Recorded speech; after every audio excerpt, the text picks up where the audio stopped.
मगधपति अजातशत्रु।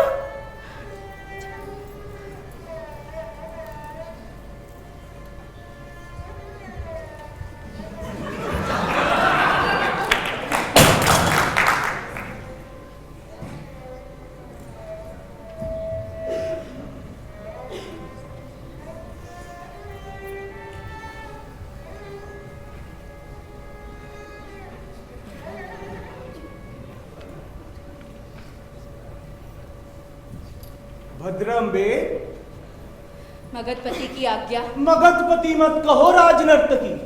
मैं मगधपति के रूप में यहाँ नहीं आया। मगधपति इस वेशभूषा में नहीं आया करते। क्षमा कीजिए, मुझसे भूल हुई। मगधपति तो तलवार की झनकार और धनुष की टंकार के साथ आया करते हैं। मगध को अपने धनुष और तलवार पर कम गर्व नहीं है राजनर्तकी। तुम्हारे तो व्यंग में भी सच्चाई है। सिर्फ एक बात कहना मैं भूल गई। क्षमा कीजिए तो निवेदन करूं। क्षमा? तुम्हारे लिए तो श्रमा ही श्रमा है। क्योंकि मैं नारी हूँ और सुंदरी भी। तुम सुंदरी हो, इसमें कोई संदेह नहीं। और इसमें भी संदेह नहीं कि मगध को अपने धनुष और तलवार के साथ अपने महामंत्री वस्कार पर भी कम गर्व नहीं। तुम वस्कार पर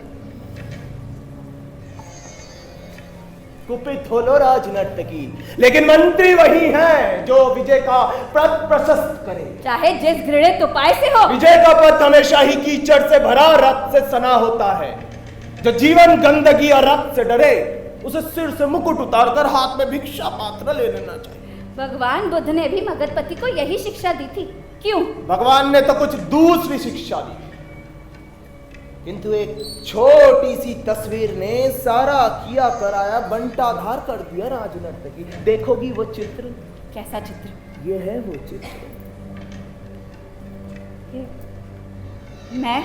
हाँ, मेरी तस्वीर? तुम्हारी इस छोटी सी तस्वीर ने फिर एक बार पीला कपड़ा उतार फेंकने को लाचार किया। एक बार फिर गंगा जल से धोए हाथों को रक्त से धोने को बाध्य किया। मगधपति! राजनर्तकी, मगधपति ने जीवन के इतने उतार चढ़ाव देखे हैं कि उसने तय कर लिया था कि शेष जीवन वो घृतकुट पर ध्यान लगाते राजगृह में बिता डालेगा, या राजपाट के झंझटों को दूर फेंक बोधि वृक्ष की छाया में शांति सुख प्राप्त करने को एक दिन प्रस्थान कर देगा। किंतु उसके सारे इरादे हवा हो गए। उसको छल की शरण लेनी पड़ी, बल का प्रयोग करना पड़ा। क्यों? इसी छोटी सी तस्वीर। अच्छा, तो आप राज्य के लिए विशाली नहीं, मेरे लिए विशाली आए हैं। तुमने बिल्कुल ठीक कहा सुंदरी। सौंदर्य जो राज्य से भी क्षणिक है। सौंदर्य जो राज्य से भी क्षणिक, लोभक, मोहक और आकर्षक है। हर दिव्य वस्तु क्षणिक होती है राजनर्तकी। जैसे फूल की मुस्कान, चपला की चमक, इंद्रधनुष की रंगोली और ओज की चमचमाहट, सब क्षणिक है। क्षणिकता दिव्यता की अनुचरी ही नहीं, सहचरी भी है। और मानवता की महत्ता इसी में है कि क्षणिक के पीछे दौड़ा जाए। क्षणिक के पीछे नहीं, दिव्य के पीछे। हर अच्छी वस्तु के पीछे उसका बुरा पहलू होता है राजनर्तकी। जैसे जन्म के पीछे मरण है, उल्लास के पीछे वातम है, लेकिन इसका मतलब ये तो नहीं कि जीवन और उत्सव को छोड़कर हम हमेशा शोक सागर में ही गोते लगाते रहे, शोक मनाते रहे। और इस जीवन और उत्सव के लिए सहस्त्रों आदमियों का रक्त बहाए, हजारों माताओं को निपुति बनाए, अनगिनत युवतियों का सुहाग सिंदूर धोए और मासूम बच्चों की जान को आंसुओं में डुबोए। राजनर्तकी, इन भावुकता की बातों से तुम अजात शत्रु के दिल को दहला नहीं सकती।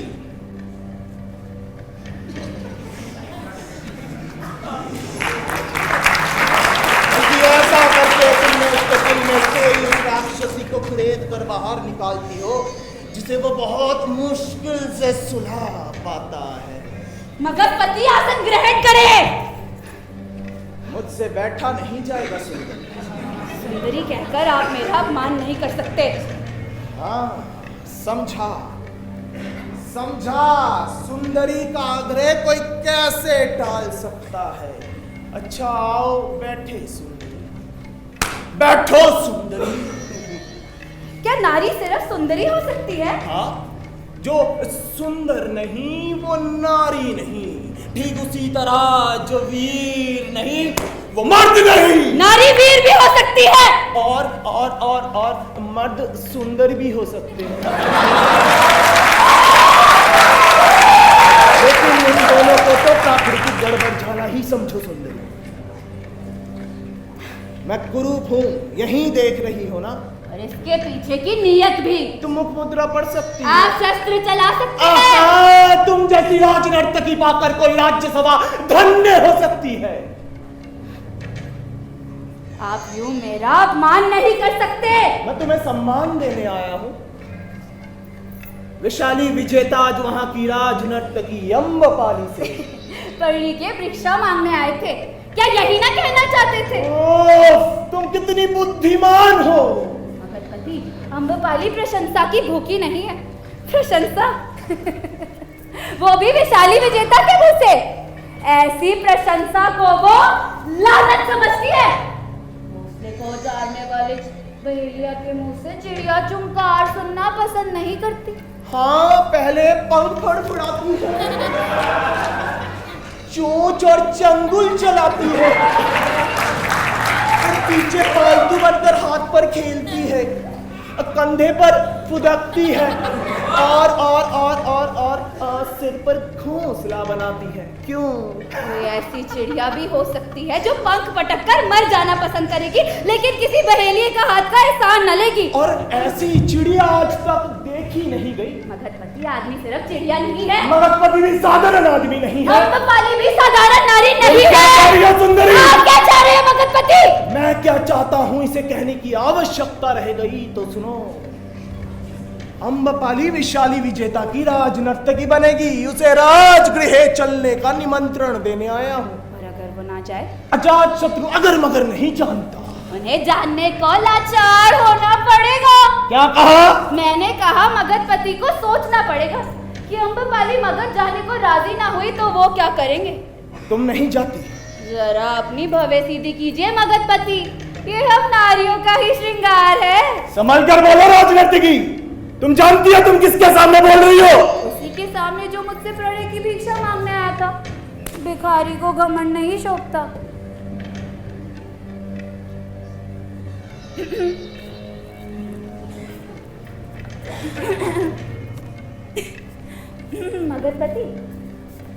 मगधपति से निवेदन है, आसन ग्रहण कर। सुंदरी, तुम्हें याद रखना चाहिए कि तुम विशाली विजेता से बात कर रही हो। विशाली विजेता पर भी जिन्होंने विजय प्राप्त की थी, अम्बपाली ने उनसे भी इसी तरह बात की थी। कौन है? कौन है जिसने मुझ पर विजय प्राप्त की थी? कौन है? कौन है जिसने मुझ पर विजय प्राप्त की थी? कौन है जिसने मुझ पर विजय प्राप्त की थी? कौन है? अजात शत्रु राजनर्तकी। आदमी अपने अभिमान में कितना कुछ भूल जाता है। मगधपति, मेरा तात्पर्य भगवान बुद्ध से था। ओ हाँ, समझा। सुना था भगवान बुद्ध तुम्हारे आम्र कानन ठहरते, उनसे तुम्हारी बातें हुई थी? उनसे एक दिन नहीं, 7 दिनों की 7 संध्याएं मेरी उनसे बातों में गुजरी। फिर क्या हुआ? वही जो 2 समान व्यक्तियों के व्यक्तित्वों के टकराव के बाद होता है सम्राट। समान बलशाली? जी हाँ, बल केवल तलवार और धनुष में नहीं मगधपति, कुछ ऐसी ताकतें भी होती है जिनके आगे तलवारें मोम की तरह पिघल जाती है और धनुष तिनके की तरह टूट जाया करते हैं। क्या मगधपति भगवान बुद्ध के निकट धनुष और तलवार लेकर गए थे? तो क्या अम्बपाली के निकट भी धनुष और तलवार लेकर ना आ सके? तुम इस भ्रम में न रहो कि मैं निशस्त्र हूँ। मगधपति, भगवान बुद्ध ने भी ये कभी ना सोचा होगा कि मगधपति साधनहीन होने के कारण उनके निकट निशस्त्र गए थे। तुम अजीब नारी हो अम्बपाली। भगवान बुद्ध ने भी यही कहा था। उन्होंने और भी कुछ कहा था? उनसे मेरी बातें अभी कुछ रह गई हैं, वो फिर विशाली पधारेंगे। अम्बपाली, राजगृह चलो, वहीं घृतकुट पर भगवान की दर्शन करना। मगधपति, आप इस धोखे में न रहिए कि आप अम्बपाली को घृतकुट पर भगवान के दर्शन करने के लिए आमंत्रित करने आए हैं। भगवान और घृतकुट का दिव्य संदेश अगर आपने सुना होता तो आप यहाँ इस रूप में आते ही नहीं। मगधपति, आपको यहाँ बोधि वृक्ष की छाया नहीं, हवस की आंधी उड़ा ले आई है। और जरा सोचिए सम्राट, जिसकी एक तस्वीर ने आपके शरीर से पीला वस्त्र उतरवाया, आपको नरसंहार पर उतारू कराया, उसके वहां सशरीर चले जाने से आपके गृहकुट के और आपके राजगृह के लिए क्या मंगल की बात हो सकती है? मैं अकेला लौट नहीं सकता। मगधपति सभी यही कहते हैं, सभी यही चाहते हैं, लेकिन एक दिन सबको अकेला लौटना होता है। यही होता आया है, यही होता रहेगा। आपसे पहले भी एक मगधपति ने ऐसा ही कहा था। एक और मगधपति ने? ये दूसरा मगधपति कौन? क्या आप उनकी तस्वीर देखें? पिताश्री,